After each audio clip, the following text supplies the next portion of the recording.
In Canada's far north, military helicopters are bound for a mountaintop. This area, so vast, an oil tanker spotted below is just a blip on the horizon. It is just the latest in an ever-expanding list of ships up here as climate change opens up these waters.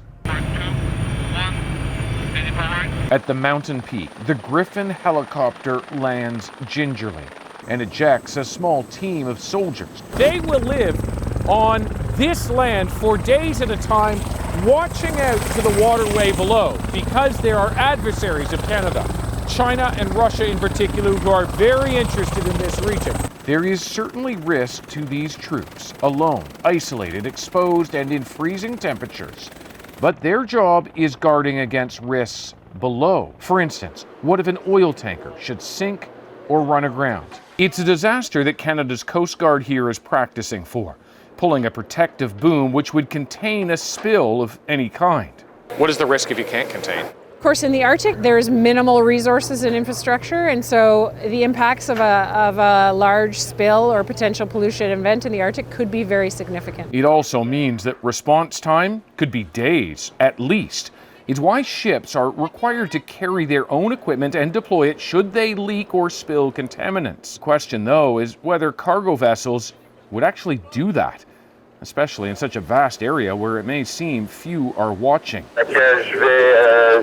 On the bridge of HMCS William Hall, one of the Navy's newest vessels, the crew must watch for ice even in summer. Went back with the tide. Sub-Lieutenant Eric Muir-Cressman says vessel traffic up here has exploded with climate change warming waters and melting ice. But it's also made ice more unpredictable. And with that comes risk. That's so random where the ice actually is, converging and forming, that those routes that used to be fairly consistent, like you can get through here at this time of year, they're jam-packed with ice. Or one that you thought was, closed is completely open. Ian, all this comes just days after the Coast Guard, long a part of the Department of Fisheries and Oceans, has now been folded into the Department of National Defense. It means those on this Navy shift will be working with their Coast Guard counterparts an awful lot more. David, what else is being planned on the water?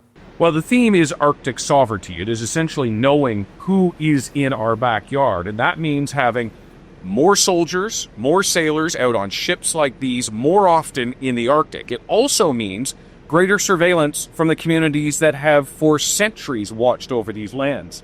This in here, Pond Inlet, Nunavut, part of the Mitabatalik area, as they know it, locally. Yeah? David Common, thanks.